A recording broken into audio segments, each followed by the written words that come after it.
Here to serve our community. My name is Mike Little, Mayor of the District of North Vancouver, and so the pleasure falls to me to welcome you all here to our regular meeting of Council for Monday, January 12th at 7 o'clock. We'd like to start off in a good way, and so Councillor Back, would you read our land acknowledgement? Thank you. We respectfully acknowledge the original peoples of these lands and waters, specifically the Tsleil-Waututh, Squamish, and Musqueam, on whose unceded ancestral lands the District of North Vancouver is located. We value the opportunity to learn, share, and serve our community on these unceded lands. Thank you very much. Council, we have an agenda that's been circulated. Any errors or omissions from the agenda as presented? Hearing none, will someone move its adoption? Moved by Councillor Forbes, second by Councillor Back. Prepared to call the question. All in favor? Contrary-minded? Motion is carried. Council, we have three sets of meeting minutes that have been circulated with the council package. These are from November 17th, regular meeting of council, December 1st, and December 8th, regular meetings of council. Any errors or omissions from those meeting minutes as presented? Hearing none, will someone move their adoption? Moved by Councillor Back. Is there a seconder on the matter? Second by Councillor Ma. Prepared to call the question. All in favor? Contrary-minded? Motion is carried. All right, moving on with this evening's meeting, we set aside a period of up to 30 minutes at the front end of any regular meeting of council for input from the public. And we do have a couple of people who have signed up in advance through the clerk's department. Don't worry, if you'd like to add your name afterwards, we'll check in around the room or virtually to see if anyone else would like to speak. So at this point, the first public input speaker I have is Corey Cost, I believe joining us virtually today. Oh, hi, Corey. Welcome. Come on down. I'm so used to you being a virtual participant for the last while. Good to see you. There you go. My goodness. Welcome. When you're comfortable, you have 3 minutes to address the council. Well, good evening, Your Worship and members of the council. Happy New Year. Start the business off with a bang, I guess. I don't want to say too much this evening because it's on a road, I hope, to a public hearing where I am more free to express my opinions. Well, this is not a court, a pseudo court, so I can't say too much. But yeah, I've already sent you some details to each member of council. Hope you they can make note of some of the things there. There are, of course, a lot of deficiencies in the report that I see that I hope will be corrected before or well before any scheduled public hearing, because the information that is key is the assessment by both the proponents safety aspects report and the district's independent report on this matter. So it's important. Sit a little bit closer, it's hard to hear. You can't.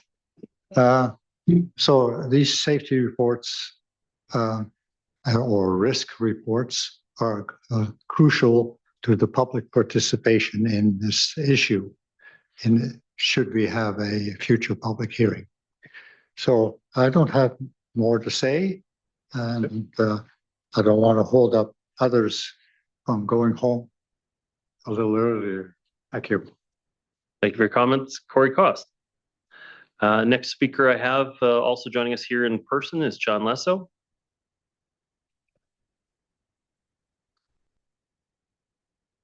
Welcome, and when you're comfortable, you have 3 minutes to address the council. Thank you, Your Worship.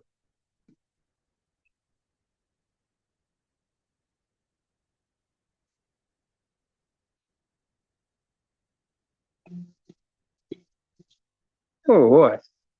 I'd just like to say that even though Corey and I share the same alma mater, Indiana University, we share the same views on a lot of things, but I just express them in a different way. Okay. I just came here tonight to confirm your receipt of the email that I sent with the pictures of the gas station development in Tawas, which I assume you've all had a chance to review. I sent it on the 5th and it was recirculated today.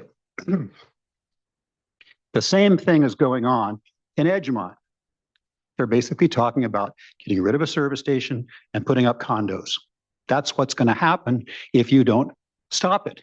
Now, I also hear too, from the grapevine, that they're talking about closing down Columbia Market and putting a liquor store there. Now, is this good for the community? Really? Is that a good idea? No, it's not. You have to look at this very carefully. Now, the other thing that I think is happening though, is the zoning change to put the liquor store down in the Columbia Market, which would change it from a place you can get food to a place you can get booze, is a conditional use or something. I don't know, but I haven't researched that yet. But that would be a travesty. And what I said in my email would also be ridiculous to put in that place where we've had a service station, now a gas bar, and then a condo development.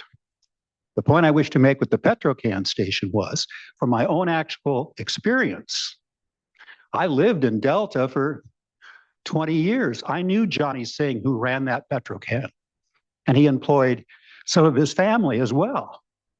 He also had a handicapped son who worked there. He also operated a towing service. He did a lot of things for the community. But when that was sold and it laid fallow for 20 years, and then, well, you can see what they're putting up now. Is that a benefit for the community? Is that going to be a benefit for you people? You'll have to explain to me why it is, because it isn't. So, thank you for your time. Thank you, Corey, for coming tonight. I hope we can join you again and follow up on this. As I say, we come from the same place. We just have different ways of expressing ourselves. Okay? Thank you very much. Thank you for your comments, Mr. Lesso. If you want clarification from staff about the liquor license, so it does contemplate that just moving the liquor store from its current location to its old, next to its old location. It's not a new liquor store, but staff can clarify what that would be. The other question is, I don't believe we actually have an application in at this point for the Omicron Petrocan site, which is the one at Woodbine, the old Petrocan. And I also don't think we have an actual formal application in on the Chevron site, or do we have a preliminary application? So neither of those places have actually come forward with a proposal, and they would need to have a proposal in order to change the use, because the council would have to rezone the property. May I say you had a sign there, though, that's no longer there, but it was there for quite some time. Yeah. Thank you very much. Thank you. Okay, just looking to, we had a virtual hand up. It's moved over. Yeah, he moved over. Okay, Hazen Colbert, joining us virtually. Can you hear me? I can hear you. Can you hear me? It's quite quiet. Can I have you just, hang on, we've just put the microphone back up on our side here. So how about we try that again? Hazen Colbert, can you hear me? Oh, I can. Can you hear me?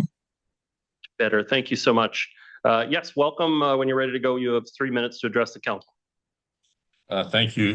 Believe me, given I'm using a new technology tonight, and you don't want me to put it above 5 out of 10, because I would be screaming at you, and I don't think you want to do that. First of all, I want to thank all of you for the work that you've been doing over the last 4 years as we head into a municipal election in 2026.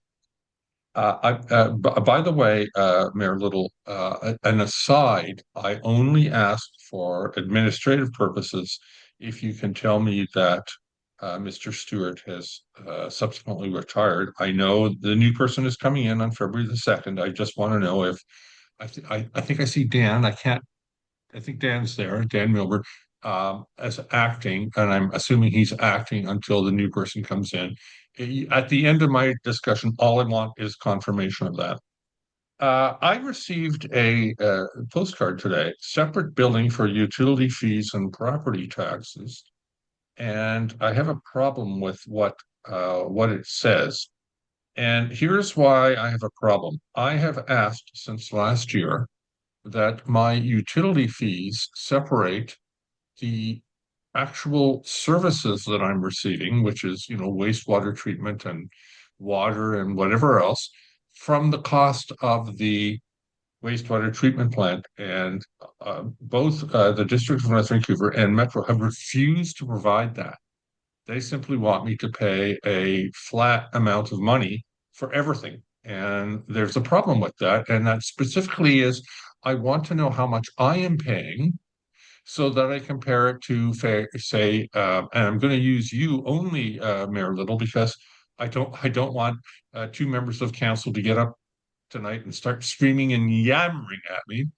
I want to know how much I am paying as a condo owner, a two-bedroom condo owner, one person living in a condo unit. I want to know how much I am paying for the North Shore wastewater treatment plant vis-a-vis a single-family homeowner with 5 people in the home.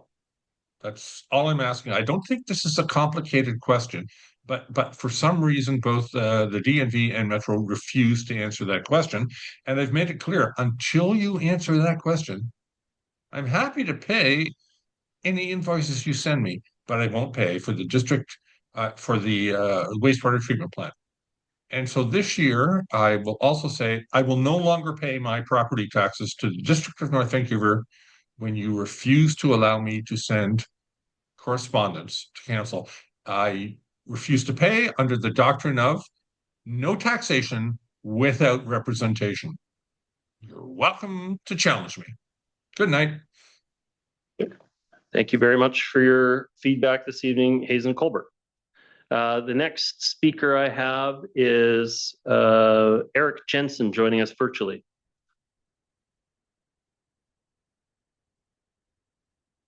Sorry, we're gonna have to move him over. Oh, there we go. Just be a moment. Yeah. Eric Jensen, I can see you now in the Zoom system. Welcome. Can you hear me? I can. I can't turn my video on for some reason. Okay. But we can hear you clearly. Welcome. You have 3 minutes to address the council. thank you. I know it's a little bit late in the year already to be saying Happy New Year, but Happy New Year, everybody. It's been a while since I've seen all of your lovely, wonderful, smiling faces. Tonight, I am here once again to talk about one of our favorite topics, stormwater management. I recently was engaged by a client to design a home for them that they've lived in their home for about 15 years. They've raised their family here in the district of North Van. And they have finally got themselves to a place financially that would allow them to build a home on their property. Of course, our beloved stormwater management bylaw that you guys changed 3 or 4 years ago is preventing them from being able to affordably build a basement. So there's yet another basement suite that we won't have in the municipality. And a client that is actually going to just go ahead and buy a different home that has a basement already existing in the district instead of building one. For those of you that aren't aware, effectively to build a basement, there is an additional roughly $250,000. That is $250,000 in additional works for detention tanks and infiltration tanks to satisfy the bylaw that you guys voted for. Well, I don't know if all of you guys voted for it, but I know some of you did. And so honestly, this is something that I feel we need to take off of the homeowner and put onto the DNV. And what I am suggesting is that the DNV should stop offloading infrastructure responsibility onto your clients, DNV taxpayers, and rather start demanding staff design and create your own detention and your own infiltration systems underneath the roads and on DNV property, where you guys can also make sure it's being maintained and is working correctly, right? It is just so screwed up that we are preventing families from creating homes for their kids and their kids' kids where they can continue to grow in this municipality. And it is just so misguided and so wrong in so many different ways. And I really, really hope that, we get off of this basement ban and allow people to construct homes that will allow for multi-generational living. Because The current bylaw needs to change. It needs to go back to the way it was. It was a mistake when it happened. There are better solutions. And believe it or not, tonight I am 7 seconds ahead of time. That is all I have to say. Thank you so much for your time, everybody. Thank you very much for your comments, Mr. Jensen. I would request that you avail yourself of the workshop that council had recently on single-family zone changes, where we've contemplated highly restricting basements in future, but giving compensation to the homeowner for more above-ground massing. And I would be very interested in your remarks on that matter. Okay, I see no further speakers. I did actually receive a question from Mr. Colbert that I just be careful about commenting on the personnel matters within the district. All I can confirm is that David Stewart is still an employee with the District of North Vancouver. I think that was the nature of the question. And so I'll confirm that he is still an employee with the District of North Vancouver. I see no further speakers at this time, virtual or in person. So we're going to carry on with this evening's agenda. Okay. Next item up for consideration is in the report section. This is item 8.1, bylaw 8750, tenant relocation assistance. And I'll look to staff to give us some opening remarks on the matter.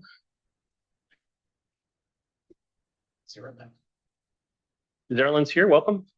Good evening, Your Worship and members of council. The proposed residential tenant relocation bylaw before you formalizes the district's existing policy by converting it into a bylaw. The purpose of this transition is to establish clear, consistent expectations regarding when, where, and how tenant relocation assistance applies, including for the redevelopment of rental properties where rezoning is not required.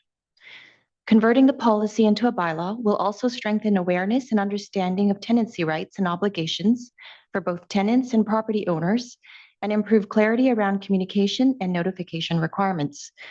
No changes are proposed to the financial compensation amounts available to eligible tenants. However, the bylaw includes adjustments to the policy in order to align with legislation and ensure requirements are enforceable. These adjustments are related to implementation triggers, the timing of tenant notification and access to assistance and compensation, and the removal of the 5% purchase discount for tenants seeking to purchase units in the new strata development. Staff are available to answer any questions council may have. Thank you. Great. Thank you very much. Council, looking for your direction on the matter. Moved by Councillor Murray. Is there a seconder? Councillor Ma. Councillor Murray, any comments you may have? I have a concern about the definition of an eligible tenant. And in the bylaw, it talks about eligible tenant means a person residing in a rental unit pursuant to a tenancy agreement entered into between that person and the owner of the rental unit on the date that a first development application is made to the district.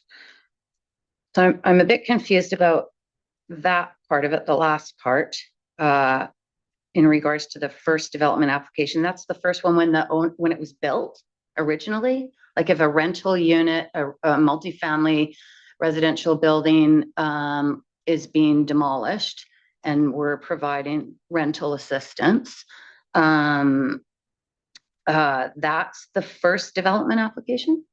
Okay. That answers my question. No, let's get something on the record. Let's get an answer on the record. Yeah. Darylyn? To Councillor Murray, yes, your understanding is correct. So the material matter of that is that from the time the developer does their first application, if new renters come in the interim time, they're not afforded the RTRAP benefits. Only the people who were in at the time the first application was made. So my concern is that it talks about tenant means a person residing in a rental unit pursuant to the tenancy agreement entered into between that person and the owner of the rental unit. So what if you're married in 1980 and you move into a rental building and you've lived there for 25 years and for argument's sake, the wife is left in the unit after there's a divorce and the husband leaves and that person still resides with her children in the unit, but the husband signed the rental agreement. Does that mean that that person is void of receiving this assistance? Your worship, typically rental agreements include an assignment clause. So if there is assignment, so from one party to another, that is part of that agreement, then the benefits as well as the responsibilities would flow with the agreement to that assigned individual. Okay, but this is our bylaw. This is what we're asking to the developers. No. So I don't want to assume that there's going to be an assignment clause in a rental agreement with the original owner of the building that is wanting to redevelop. This issue has been brought up in regards to the Polygon project up in Lynn Valley, because the tenants understand that it is the one that signed the rental agreement, and not everybody in the house would have signed the rental agreement. In some cases, there may be a family where the parents have moved out and the older child has taken on the rental unit and decided to stay. So this part of this description is not going to cover those people without having some sort of a clause with the development itself.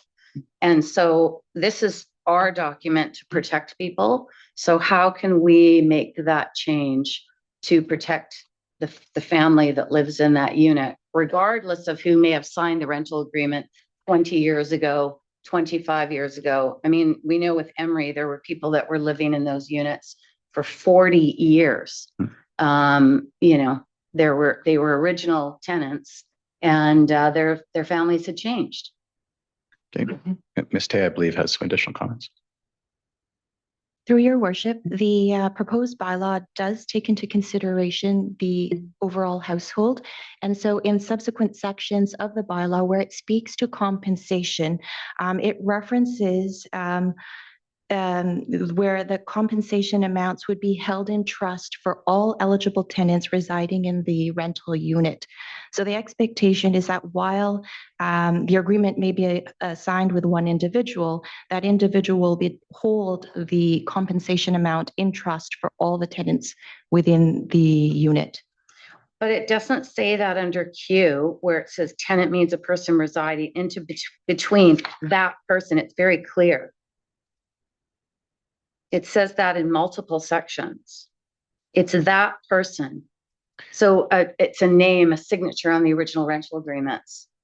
Mr. So Milburn? I don't want this to be lost in interpretation, because I think, you know, if you're going to be, you know, if you're going to lose your home because of a redevelopment, you know, it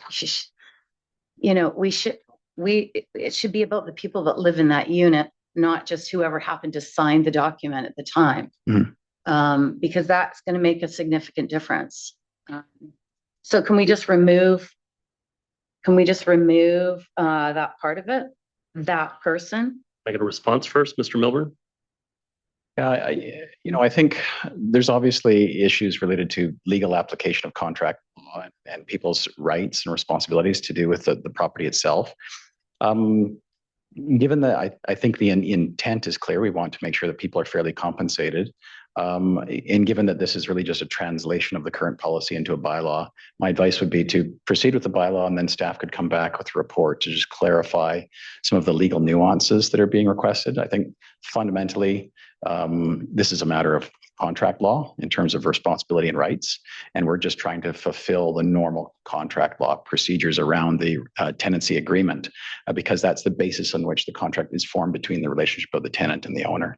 So that would be my advice, but if council wishes to see clarity now, it would essentially be referring it back to staff for further legal review to clarify that question if council feels that it is not clear enough at this point.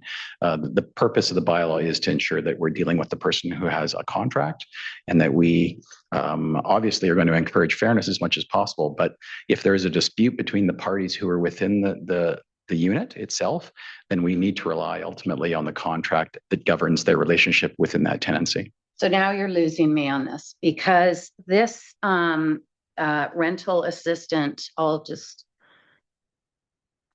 this rental assistant was created because we were displacing people from their homes, and we wanted to give them some help in that displacement.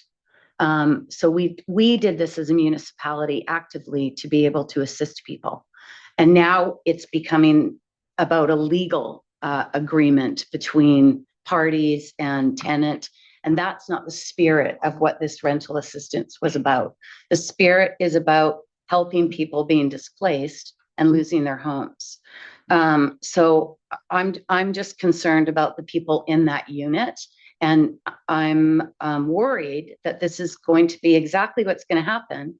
And there is not going to be an agreement with some tenants, and they will not get the assistance because their name is not on that line for whatever reason, divorce or death or whatever. And I just, I'm really concerned about it.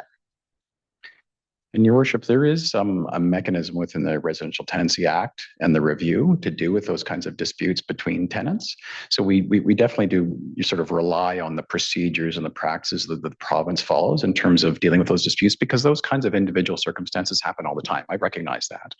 But at the same time, we can't pass a catch-all that goes well beyond what the contracted relationship is between the owner and tenant, or else we're essentially arbitrarily making up our own relationship. It's the people that live in the unit at the time that they were displaced. Right. That's what we're talking about. Yeah, and that it's not any tenant coming in afterwards, which we've included. And that person essentially takes on rights and responsibilities under the contract. It can naturally fall to that person through assignment because they're a tenant in the property. Oh, but if you're okay, I'm sorry, I'm taking up some time here, but I totally disagree. Question, Councillor. I mean, is our obligation to the occupant? Is our obligation to the person who signed the original agreement? It's a fair question on it, because I know I think Mr. Milburn's correct that it isn't cause enough to hold up the introduction to this, because we currently have a gap. And the longer we being introduced, this is being returned. Right, but the longer we wait without full R-trap in place, other developments can come forward without the protection. So then I would ask that amendment be brought forward to address what was suggested by Mr. Milburn is you should move ahead and then refer your questions back to staff to see if it needs refinement in future. And I think that's reasonable. Okay, so let's just clarify what that means. So are you going to require another motion from council to give you clear direction, or could I just request that staff report back on how we could change that to address the issue of the tenants in the unit versus those that signed an agreement? Motion would be clearest. So I'll make a motion. So a follow-up motion. A follow-up motion would be follow-up most motion. clear. I'll come back to you for a follow-up motion at the end of this. Councillor Ma, second speaker. Thank you to Councillor Murray for these questions. I just need some clarification myself now. My understanding is council is looking at turning a policy into a bylaw because of recent provincial government legislation. Is that correct? Mr. Milburn? That's correct. Okay. And I'm told that although the policy's intent does not change, does this protection being a bylaw give it more weight to council's intent to protecting existing tenants? And if so, how? Mr. Milburn. Thank you, and may I ask Ms. Tate to embellish. One of the key ways that this change benefits future tenants is that the policy itself currently only applies to a rezoning situation. So by having a bylaw, it would essentially be like a development permit trigger. So that's a trigger of construction, alteration, or addition of a building or structure. So we would essentially apply it not only to a rezoning situation, but other situations. So we'd be capturing more potential tenants that might be affected by displacement. And in terms of weight, having a bylaw obviously has more weight. Council direction through a bylaw cannot be amended except through a bylaw, for example, and that it has enforcement provisions that Ms. Tay mentioned as well. There may be other things, but I think that captures the spirit of the question you have. Okay, Councillor Ma. You know, I understand that our community is going to grow and development is going to occur, but we also need to protect or provide the opportunity for existing tenants to stay in the community, because after all, they are who make up our community. At the same time, we need to facilitate development in our town centers. I'm happy to support having this protection for existing tenants, and I will support this bylaw going to second and third reading, notwithstanding potential amendments that might come forward. Sorry, to be clear, it's giving second and third reading Read it tonight, now. and then there would be a follow-up motion. Okay. Any other additional speakers on the matter? I'll just echo the comments that this has been a policy that the district's had in place for a great number of years. We brought this in originally, I want to say, when was the first art trap? 2017, 2018? No, 2019.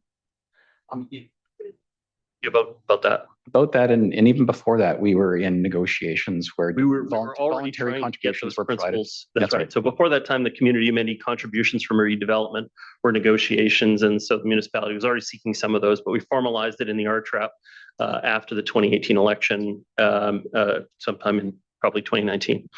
And so we have tried to make sure that people's long-term needs in connection to that property is reasonably looked after, and make sure that people, when the vacancy rates that we were in were causing a very serious knock-on effect for us. So for a 17-year period in the district of North Vancouver, not a single purpose-built rental building was built. In 2005, our council made a commitment that we were going to intentionally seek out purpose-built rental buildings to be built in our community, not just simply to have the new building, but so that there's a continuum of aging rental facilities in the community over time. And so the problem with that 17-year gap where there was no new rental housing being built is you go, my building's at 30 years, it's going to go through a major reno, I'm going to get dem evicted or rent evicted out of it. And you'd start to look around for an alternative, but it was never built. There was the 17 years where not a single building was built in that segment. And so you really weren't just being evicted from that building, you were being evicted from the whole community. And so we brought in these provisions to try to make sure that there was a little bit of an onus, a little bit of responsibility back, not in a way that prevented a development from taking place in the community or stopping redevelopment in the community. It was just to make sure that the people that were most directly affected by it were given a little bit of time, a little bit of support to transition into their new place. And so we brought those provisions in. The challenge is it always required rezoning.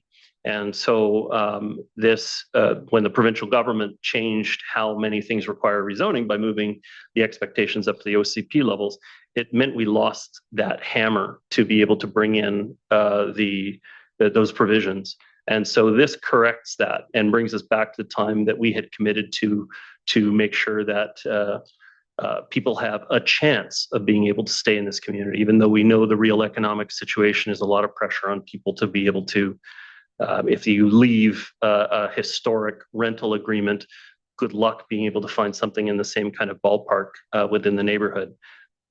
But this helps a bit, not enough, but it helps a bit. So I'm supportive of this, and Councillor Miria will come to you for a follow-up motion to make sure that it's capturing the right people. I'm prepared to call the question on the motion, or sorry, is your name on the list for this motion or for the next motion? Because I think you've already spoken twice. Okay, so I'm prepared to call the question. All those in favor? Contrary minded, motion is carried. Councillor Miria, follow up. That staff are directed to bring back a report for council, obviously as soon as possible, given the mayor's comments, for consideration of potential amendments to Bylaw 8750 to clarify. The clerk is suggesting to clarify the intent of the definition of eligible tenant. That's not my intent. I don't want it to be clarified. I know what it means.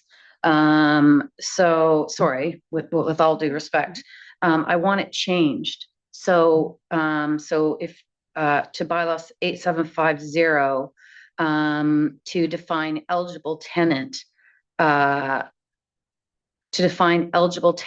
those living in the unit, not the signatories to the original agreement. I would like a clarification on that, because while I'm willing to generally go to the occupant rather than the person that's necessarily on the rental agreement, for the examples that you gave, a marriage is split up, the divorce, rest a of the death. family is still there, or death, transferring the unit on. But I don't know that I want to have the district have to wade into the subletting game. No, I'm not talking about subletting, but it's in the definition. It's talking about the first development. The first development. So we've had people live in these rental buildings for decades. They've always lived in them. We still have people in developments that were built in just up the street here in the 1970s that are living, and they have lived there for decades. But maybe the signatory on that agreement is not currently alive. And yet that is what we're making the agreement with. So it is the family. Can we direct staff to report back on that intent? Yes, if you know the intention of what I'm trying to do, I'd be happy for you to do that. I just want it done quickly. Okay. And I don't want it to be I don't want it to be defined. I want it changed. Okay. So how about that staff report back to council? The staff report back to make sure that the right occupants are protected by this legislation. I know. And then we'll go from there with the recommendations that they have at that time. Is that clearly cover the intent? Yeah. Okay. Is there a seconder on that motion? Okay, Councillor Hanson. Any other discussion on the follow-up motion? Prepared to call the question? All in favor? Contrary minded? Motion is carried. Thank you, Councillor. Okay, next item up for discussion is item 8.2. This is bylaws 8756, 8757 OCP amendment to rezoning for a 12-unit townhouse development at 1883 to 1901 Glenaire. And again, this is recommendations that largely are to be giving first reading and referring the matter to a public hearing. Looking to staff for initial comments. Ms. Yan Zhang has some initial brief comments from the side, Dave. Yan Zhang. Thank you. Thank you, Mr. Milburn. Good evening, Mayor and Council. I am just waiting for the screen to show the perspective of this proposal. Just give us a second. Popping up right now. Right. Slowly.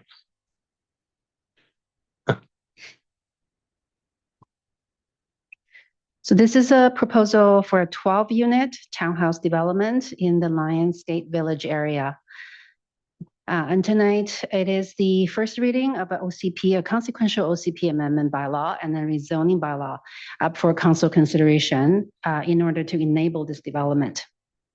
Next slide, please. Just in terms of context, the subject site is shown in the red outline.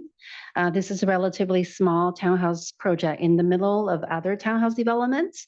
As you may know, many properties in the vicinity have either already been developed and occupied or going through building permit and construction phases. This proposal would fill the last two remaining lots on Glenaire Drive with a similar form of townhouse development. So similar to Mason to the south and then Bella North to the north. In terms of process, while the proposal is in alignment with the built form anticipated by the lower cap peripheral area housing plan, the plan does anticipate that each rezoning proposal go through a consequential OCP amendment to redesignate the site in accordance with that plan. So therefore, tonight, the staff are recommending the bylaws be referred to a public hearing. At the public hearing, not only mayor and council will hear directly from the public and the community, but also staff and the applicant will make a presentation and answer any questions you may have. Thank you. Thank you, Yan Zhang. Council, looking to you for Councillor Pope. Thank you very much. Questions? You have a motion? Yeah, I'll move that this be supported. Okay, so you're supporting the staff recommendation, seconded by Councillor Hanson. Go ahead, Councillor Pope. Thank you. To support this small townhouse project, it's well suited for families and it has 2 lock-off suites. Also, it's going to provide $378,000 in CACs, and I would like that those be designated to the Affordable Housing Fund.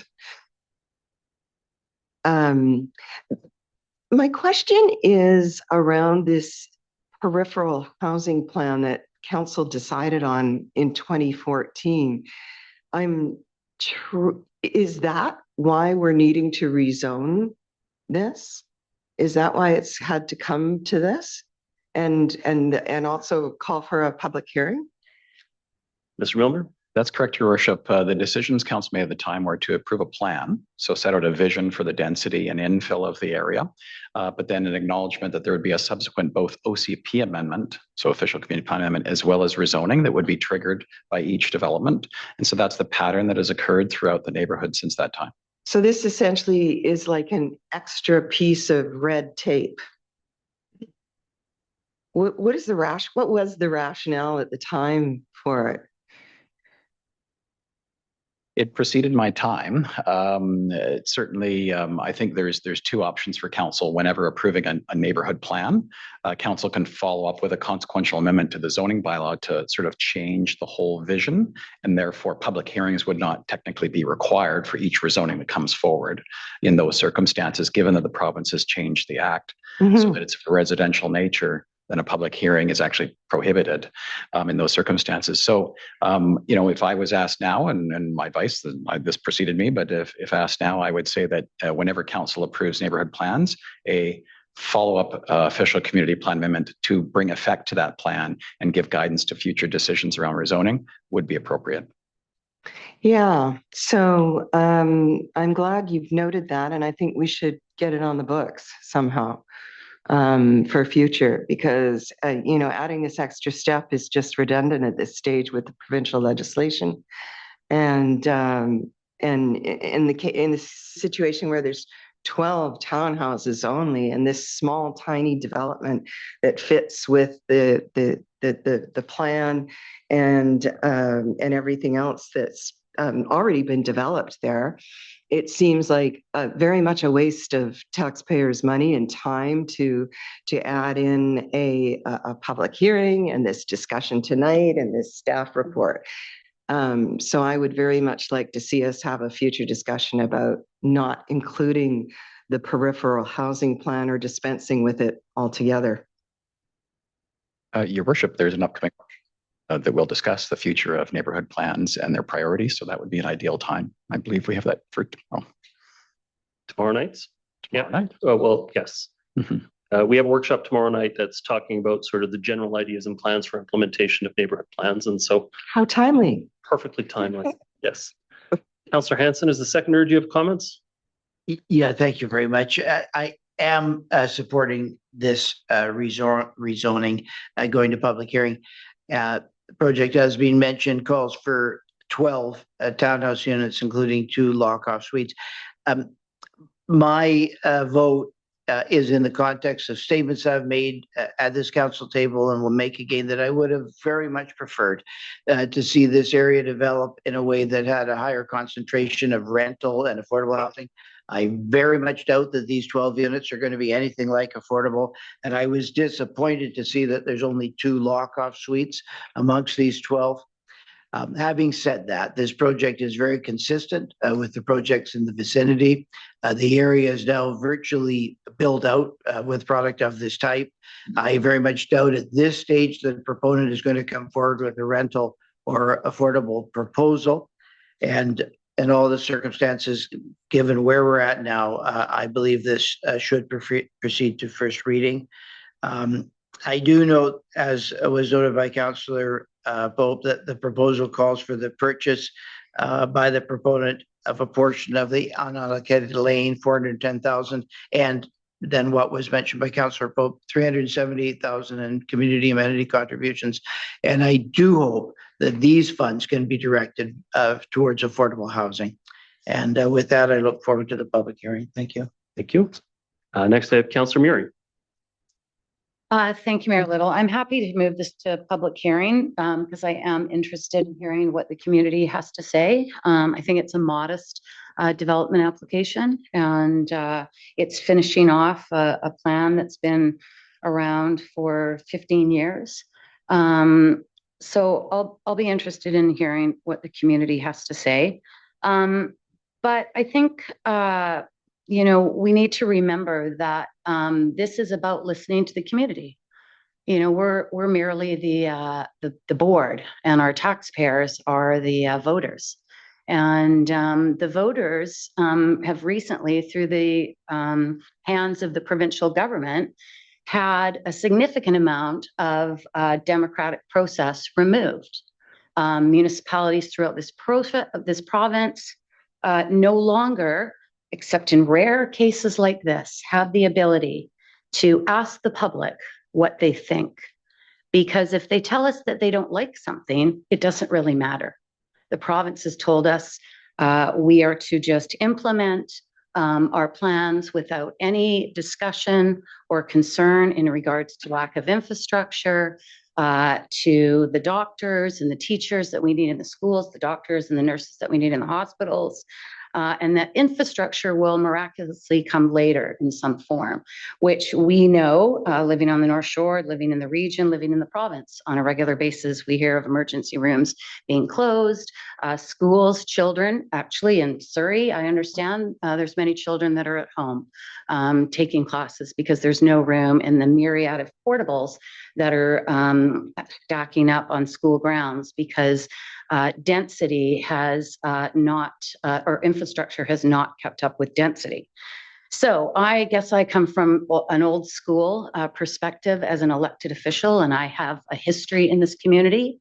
And the Lower Capilano Plan was one of the most contentious plans in this community because what the community asked of council and what the community process was in regards to that plan changed. It actually didn't materialize. And so that's why there was this additional process put into place. So there would be some security.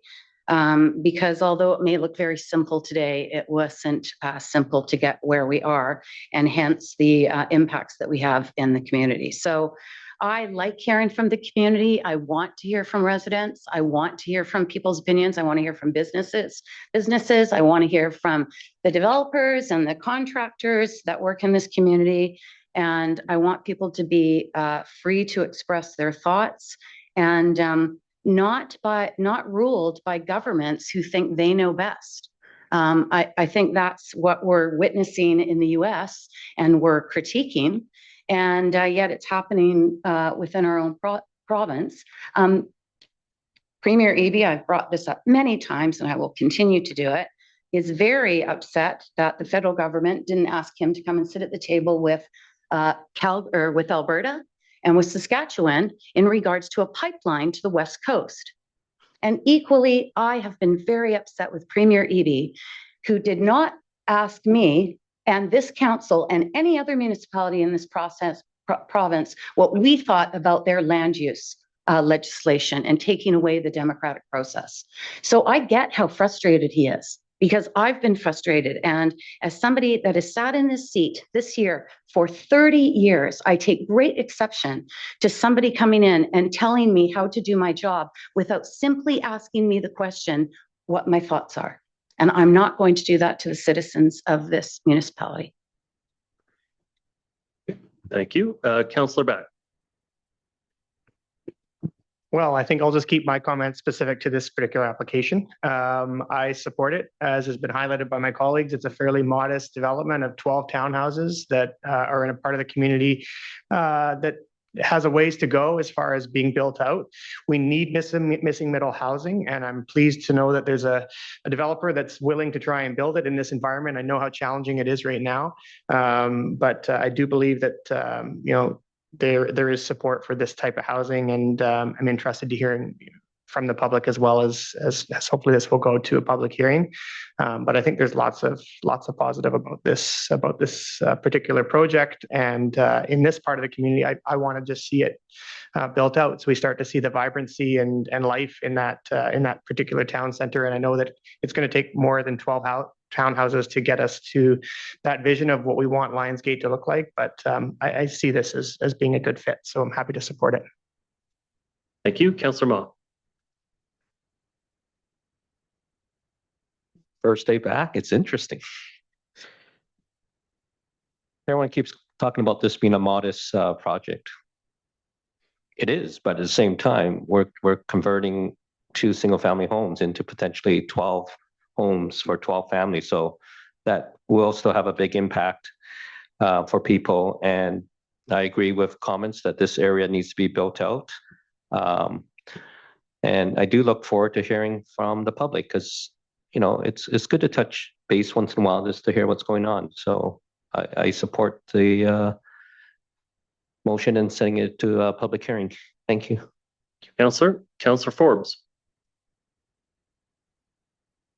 Thank you, Your Worship. I just had a couple questions. Maybe staff could just answer. I realize this is still going forward, hopefully.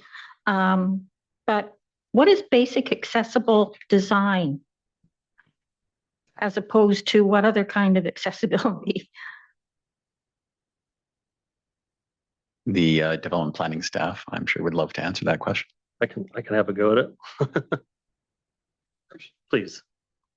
Under our, I think so. There we go. Under our accessible design policy, we have two different levels of accessible design. One level is called basic accessible and includes a certain number of design features in the units. And then there's an enhanced accessible design, which includes a higher level of accessibility. So can you give me any idea of, like, this is all basic accessibility. What is basic? Like, what are some of the basic features? Things like adjustable shelving in kitchen cupboards. Ramps? Any ramps? Pedestrian ramps to like the courtyard here. But as a townhouse development, each of these units is also like has stairs within the units. Okay. Thank you. I have a lot of questions here, but I do think in general, I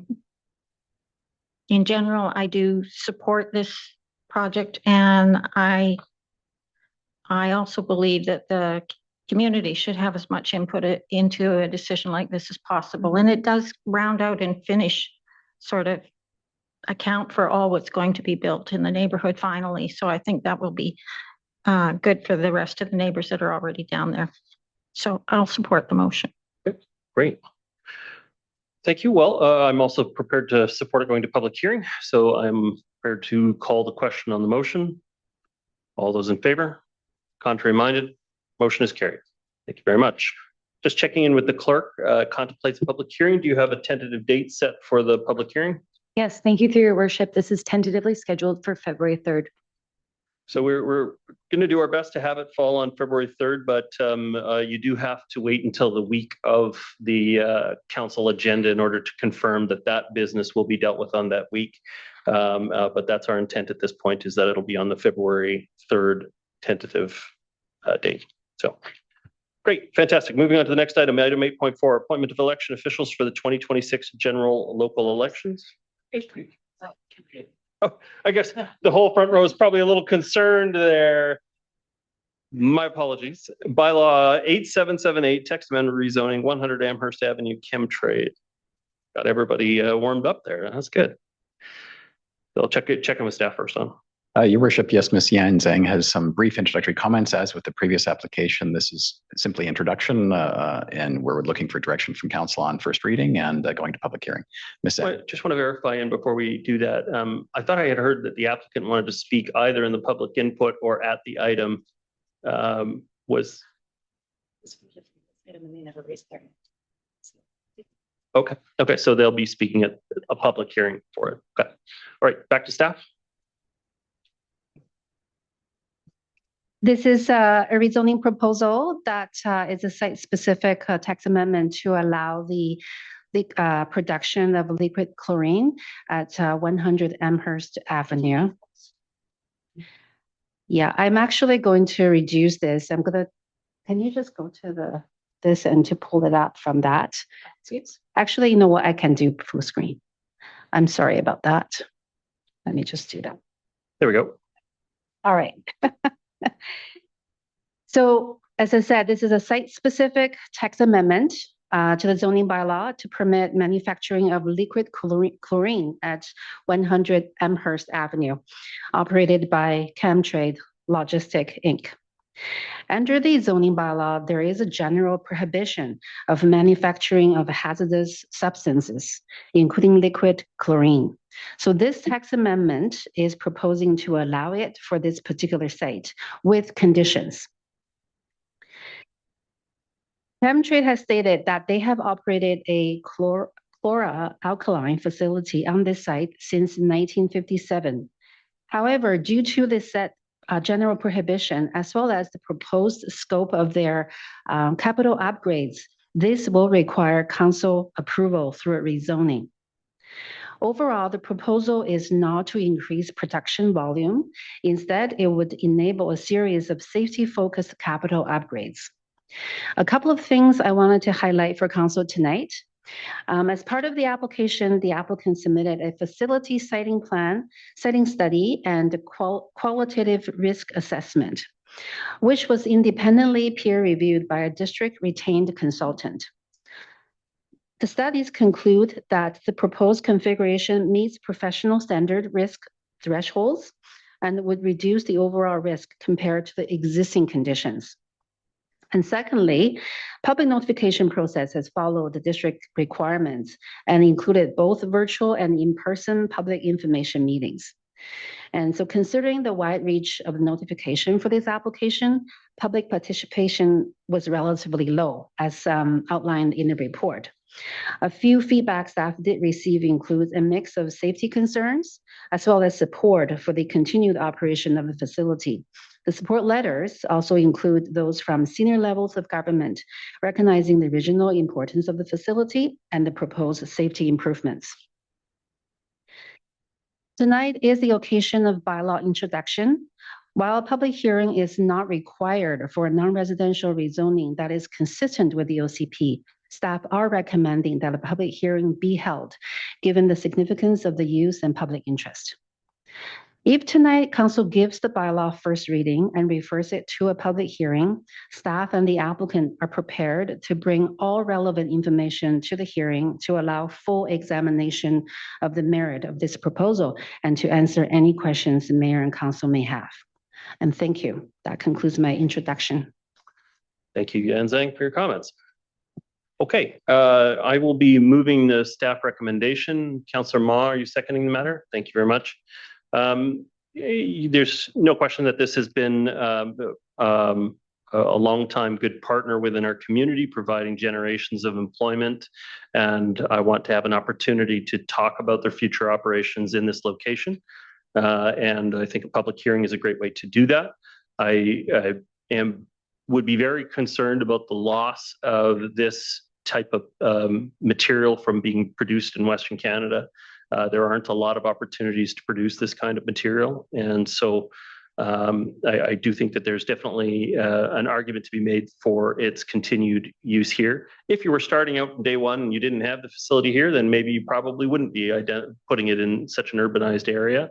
But it's been run so well over the years. It's in, we want to see investment in it to be able to keep the safety up on the site and actually even make the site even more safe than it has been.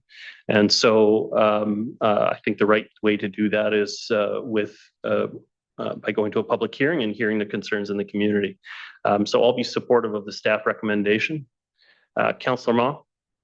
Thank you. To me, this is a complex issue that involves many parties, residents, and different levels of government. And some of those levels of governments have made their views known to this council.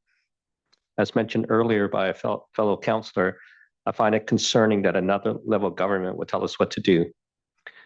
But enough of that commentary. I just have a couple of preliminary questions because it will influence my decision down the road. I noticed that the lease with the port goes till 2044.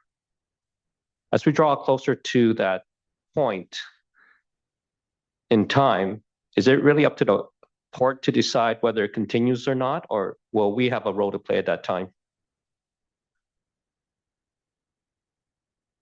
Your worship, in terms of lease negotiations, we aren't directly involved in the lease negotiations for the use of the Portland. However, we have been kept informed in the past of their decisions. The interest in this application is coming from a consequence of the decision between the port and Chemtrade with respect to how chemical liquid chlorine will be manufactured, stored, and distributed. I get that and I appreciate that, but I almost get the sense that we're a bit secondary in the decision making, in the sense that if the port didn't approve a lease extension, we wouldn't have this discussion. And am I missing it, or?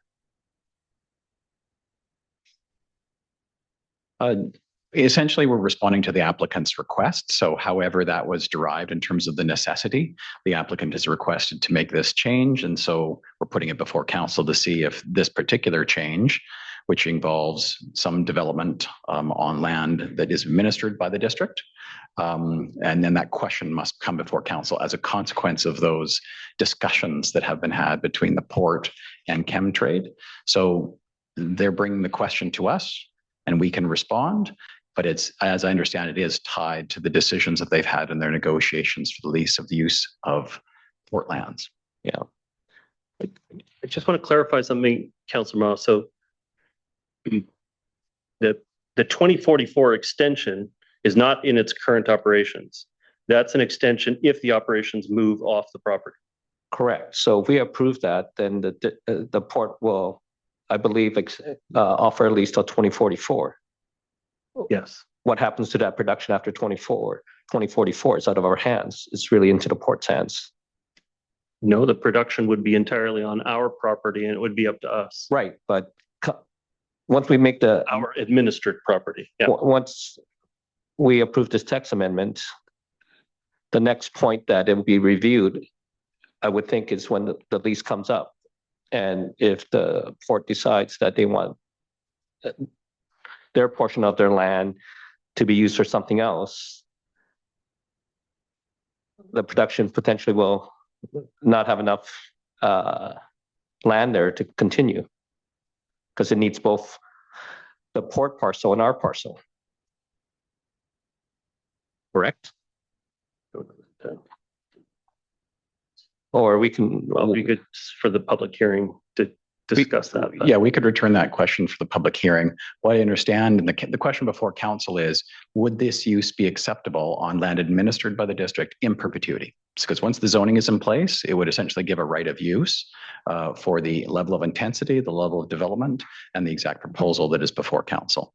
So I think you're speculating about a future lease decision that might impact adjacent property and how that might impact Chemtrade's use of district land in the future.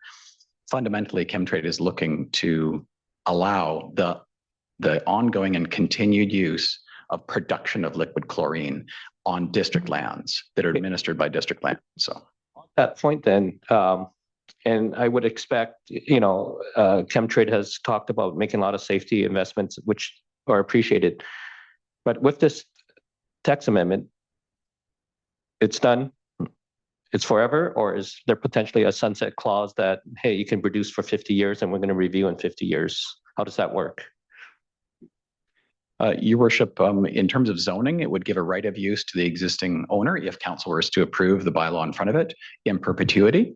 And in fact, if council were to amend the zoning in the future and make it so it became illegal, the existing owner would have non-conforming rights under the Local Government Act to continue to use the property within the limitations of the Act in terms of rules of discontinuance and so on. Okay. To be clear to your point, do we have conditional zoning? And can you create a condition that it has a sunset clause? No, you cannot. There you go. Create zoning that has a sunset clause. Under another mechanism, you probably could with a temporary use permit. A temporary use permit would be a 3-year permission of use with a one-time 3-year extension. Okay. So it's a much more limited tool. If we go ahead, Chemtrade talks about no increase in production. What's put in place to monitor that? Rover? Your worship, what we'd be looking to do is having a covenant that accompanies the bylaw that specifies the various protective measures for safety as well as the particular proposed development. We'd be looking to negotiate that with the applicant as a condition of final reading. And that would essentially, intent would be to ensure that all the safety measures that they're proposing to put in place would be brought into effect. So that would be essentially, you're asking how that would be enforced. So Section 219 in covenant is essentially enforced with the mechanisms built in the covenant, as well as we would have rights to seek court response. If there was a failure to meet the terms of the covenant, we'd be able to seek direction from the courts in a very extreme circumstance. Okay. Interestingly enough, last year, the teacher of my daughter's grade 10 socials class asked me to come to speak to her class and use Chemtrade as a case study. I'm sure you heard about that. The case study on cross-jurisdictional issues. I'm a business grad, but I sure learned a lot about liquid chlorine, more than I ever imagined. I'll support the staff's recommendation, giving this first reading and going to a public hearing. Thank you. What grade did your report get? Thumbs up, even for my daughter. But it was an interesting result. I found that the class was very forward-looking in terms of how to plan to be a part of the community. So, Councillor Back. Thank you, Mayor Little. I had a question that was answered in Councillor Ma's question, so I appreciate that question around the covenant and how that would restrict future additional production. Tonight, I'll be speaking in support of the staff recommendation of this item being referred to a public hearing. I believe at a high level, the proposal to amend the zoning at 100 Amherst Avenue to formally permit the ongoing production of liquid chlorine, a use that has existed on this site for decades in a very safe fashion, and to allow safety-focused capital improvements to proceed. I think it's important to be clear what this application is not proposing. It's not proposing any increase in the amount of chlorine produced at the facility. Production levels would remain at existing capacity.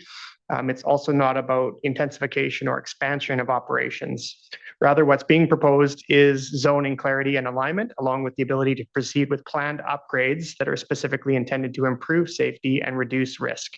Some of those upgrades that were highlighted in the report, including the demolition of unused structures of the site, the removal of on-site chlorine storage, the construction of an enclosed rail car loading system, and the installation of updated seismic and safety systems.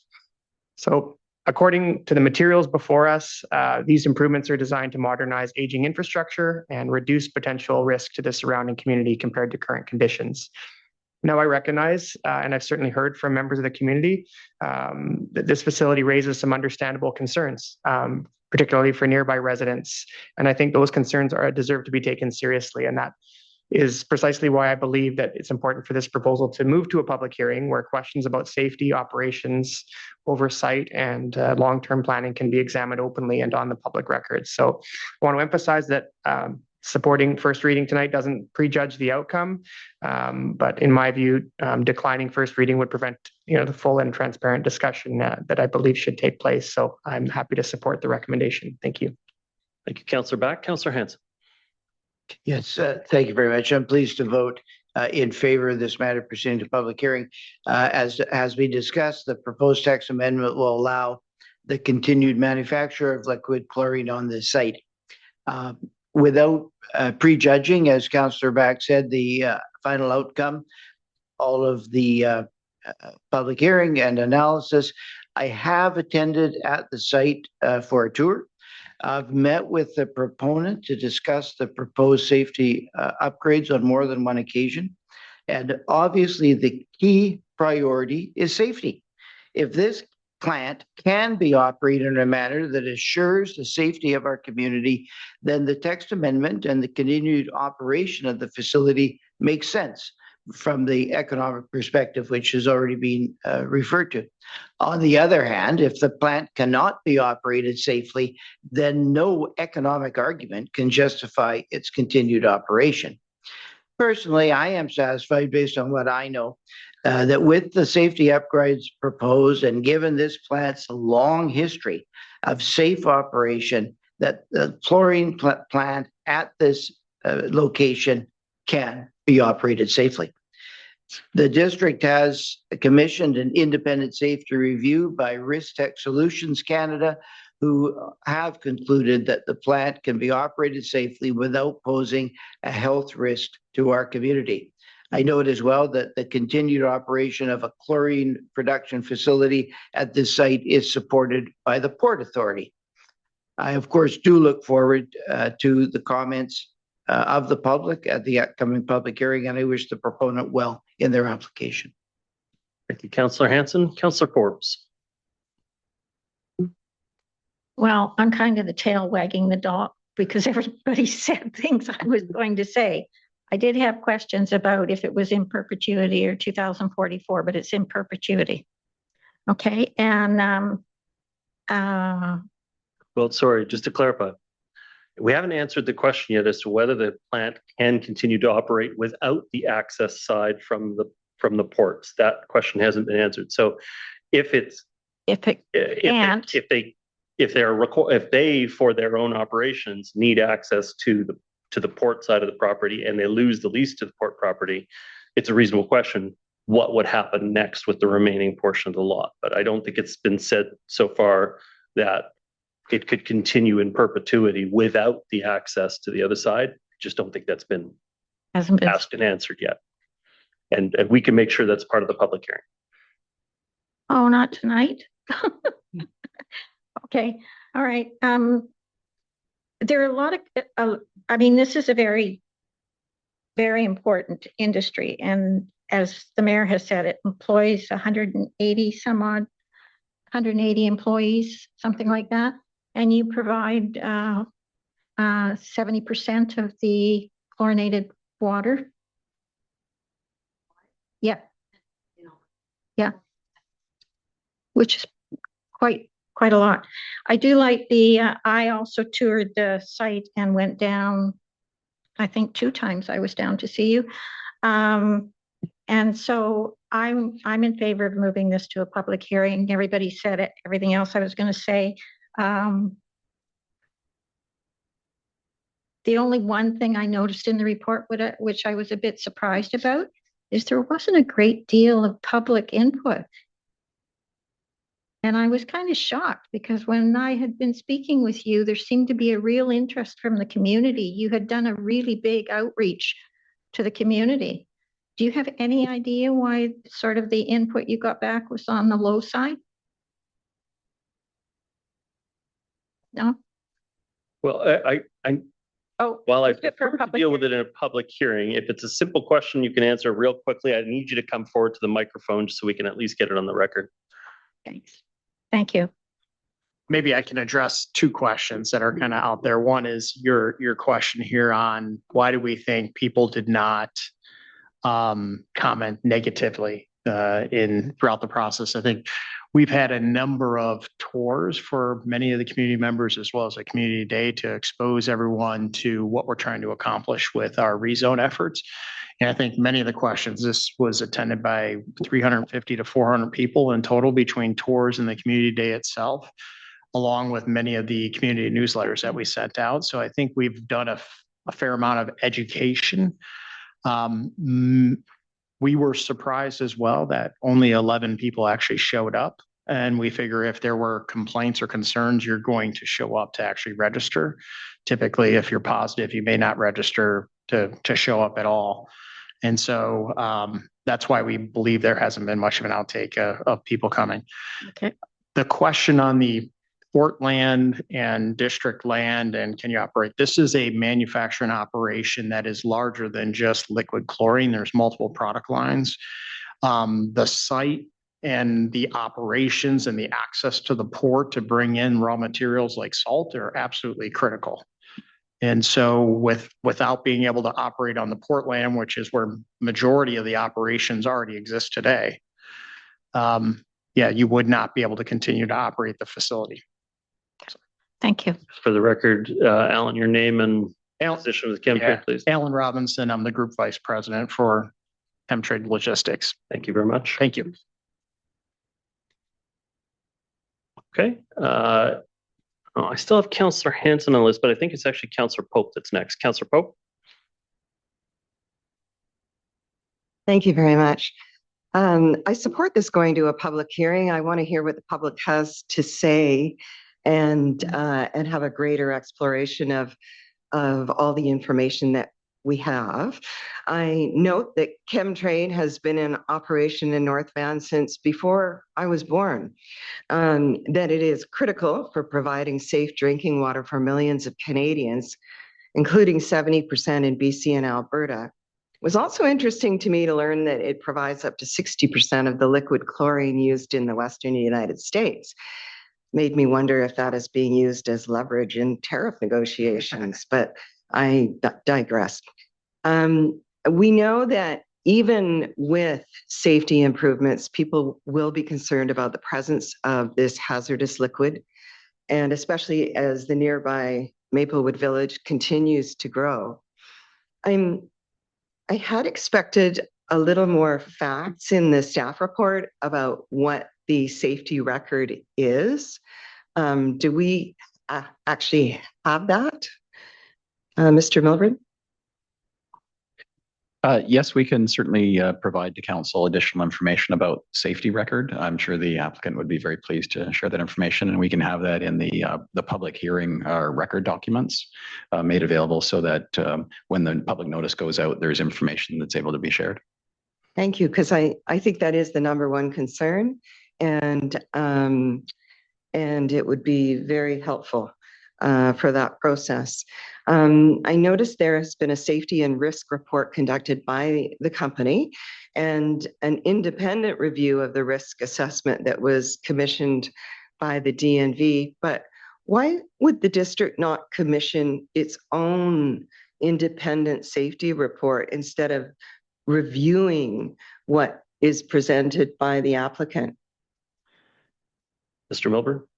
Your worship, it's fairly typical in these types of processes where we look for the applicant to justify their application with their own safety analysis, and then we conduct a independent third-party peer review of that to validate, verify the recommendations within it.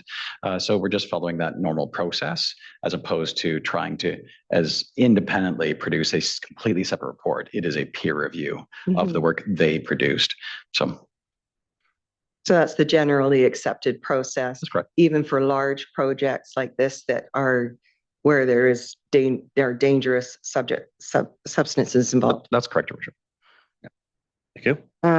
The staff report only says that the studies conclude that the proposed configuration meets accepted risk thresholds and would reduce overall risk relative to existing conditions. Can we see some more details for that? I really would like to have more detailed information about what the risks are and what the findings are after the upgrades have been made. I think it's very important for all of us and certainly the public to understand. And it also sounds like the risk reports and independent review have been done before detailed design work and pending a detailed design.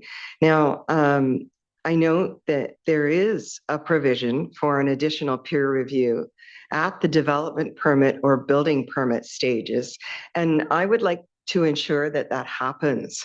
Can it be added to this recommendation? Mr. Milburn? It can. I'd like to just consult with our team that's been working with the particular specialists in this case, and so that we can give you specific advice about exactly what point in time. So we'd like to come back with information at the public hearing on that if we could, just providing information on the specifics of timing and the content of any subsequent analysis, because I think what you're looking for is at the time that they have their building permit and their detailed design, you'd like to essentially a further validation, verification, or peer review. Yeah. So yeah, we can. I'd like to speak with the applicant and speak with the consultant that prepared the peer review to make sure that we have clear information that we can bring back at the public hearing, so that council can raise that particular concern and it could be reflected. Yeah, that would be great. I think that adds just another level of checks and balances. And my other question about safety is, have any safety reports been done about the risk of, a spill or the dangers involved after the rail car leaves the site? which then becomes, I think, others' responsibilities like the federal government. But it will, a railway obviously will go through other municipalities carrying this substance. So what about that? Your worship, I understand through the federal regulation that the rail system is able to carry all levels of hazardous materials. In terms of an independent or separate analysis specific to the delivery of these goods, again, that's information that we could bring back to the public hearing to answer that question if there had been one specific to this proposal. But as I say, every form of hazardous goods from the most extreme to the least is conveyable on through the rail systems in Canada, as I understand through federal regulation. Yes, thank you.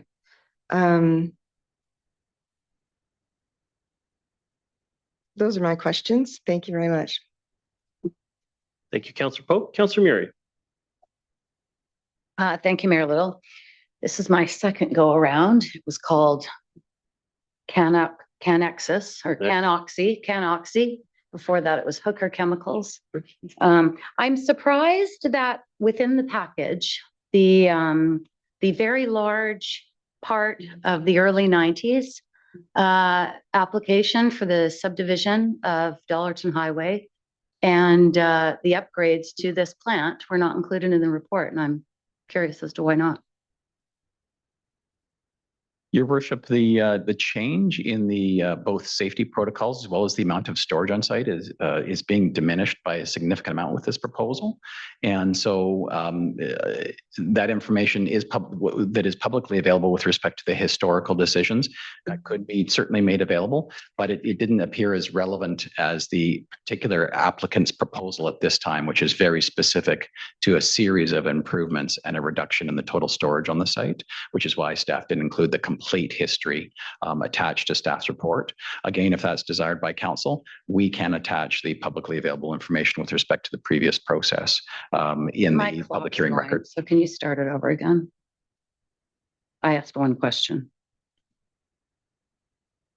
So, and yet we go back to 1957 and then 1984 and leave out 1997, I believe. I think it was my second or third, I can't remember, council year when the application for the subdivision on Dollarton was applied for.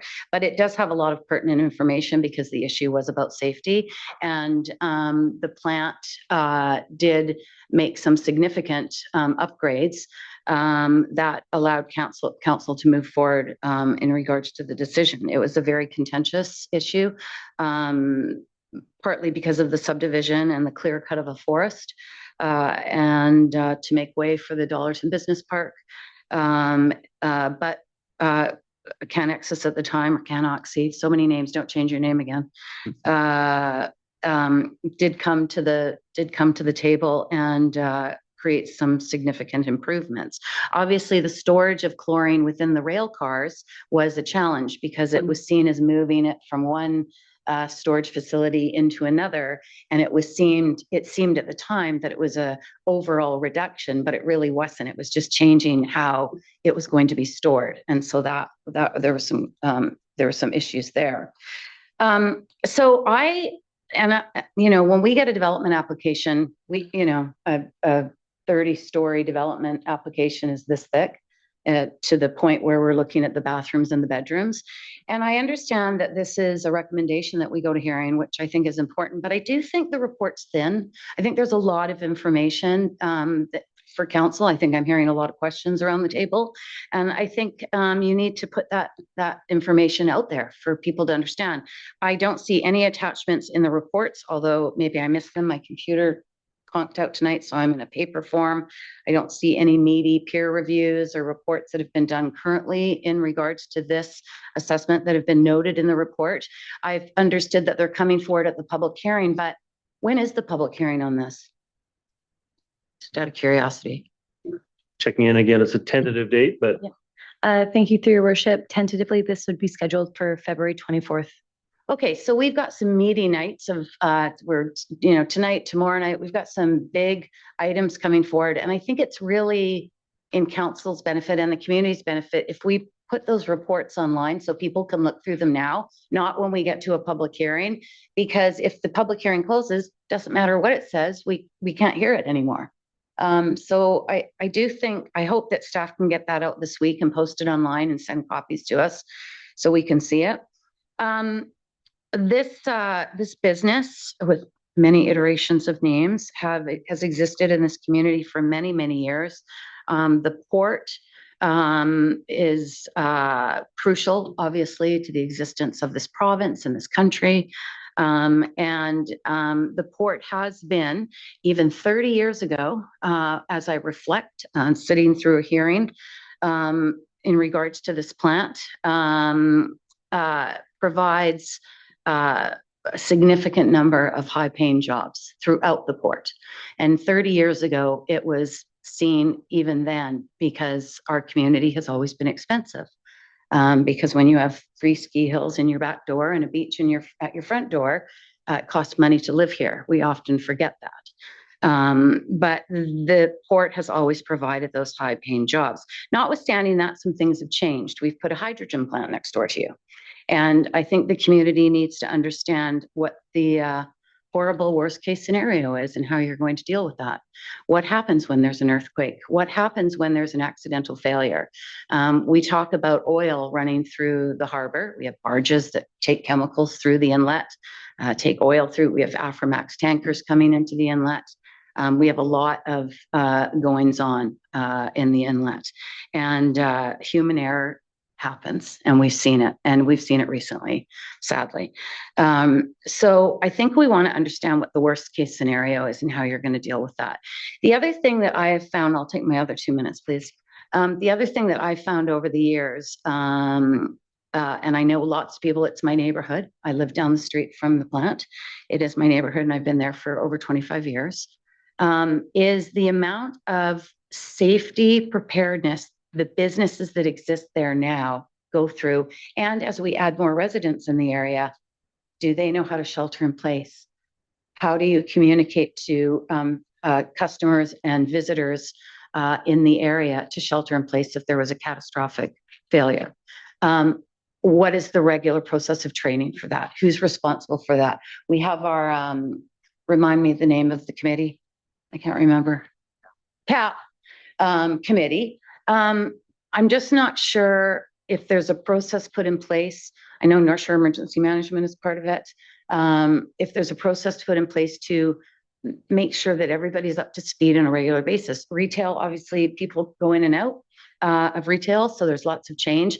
How do we capture the education and the needs for those people to understand what to do in an emergency and make sure the community is prepared, living, excuse me, talking a lot, I'm energized after Christmas. So those are, I need to understand that. I think the community wants to understand that. You want to understand that because it's going to be a close relationship. It has to be a close relationship so we understand the issues. So the worst case scenario, issues about the storage. I think you have to be really clear about the storage. We need to see those reports. I think there should be for members of council that didn't understand the 1996-97 era, what exactly we looked at and talked about. Mr. Cost is going to come forward at the public hearing and talk for quite a long time about it because he was there. He's got every report. If I can't get it from you, I'll phone him because I know he has it. The hydrogen issue, and then about the company, because the company's changed over the years as well. It isn't just chlorine, it's caustic, it's all sorts of things. So I think the more information, the better, is going to be more helpful for yourselves and the community and us in making this decision. Thank you. Thank you, Councillor. I see no further speakers on the matter. Prepared to call the question. All in favor? Contrary minded? Motion is carried. Just to confirm, I think you intend that to land on February 24th for a public hearing date? Thank you. That's correct. Yeah. So again, just like the last item, that's a tentative date. You do have to check our agendas leading up to the date just to confirm that that is the date we end up with for that. But it normally is. I already called it, didn't I? No, you didn't, because you forgot Chemtrade's application. So now we're on 8.4. And I'm moving it. Oh, knock it off. Oh. Jumping the gun. All right, now moving on to item 8.4, appointment of election officials for the 2026 general local elections. Member of council like to make a motion? Yeah, thank you very much. Is there a seconder for the matter? Okay, I do want to get some discussion on this. We don't often have opportunities to get updates on the election process, and so perhaps the clerk can comment on this process. Yes, thank you, through your worship. Happy to provide a brief overview of the plan for the 2026 general local election. This year, we're undertaking to work with the North Shore municipalities to do a joint advertising campaign, just to spread awareness across the entire North Shore of the local elections, and also help clarify some of the boundaries of some residents that may need some assistance in figuring out which election to vote in, or some educational opportunities. Additionally, as one of the undertakings we'll be doing for the first time as well, is providing an accessibility overview to the North Shore Accessibility Advisory Committee to ensure that we are meeting all accessible standards that we possibly can for the local election. I know in 2022, there was feedback regarding some of the physical locations of the sites, and also some documents, and trying to clarify and expand the ability for all residents to understand the importance of the election and what is happening.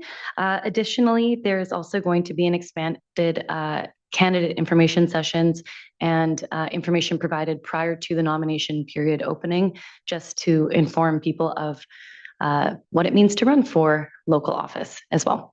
And I welcome any feedback from, should council appoint me as the chief election officer.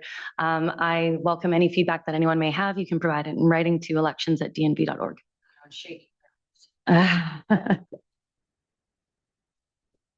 So there aren't a ton of opportunities for questions about the election over the course of the year. Are there any other questions more broadly about the election process for the clerk? Yep.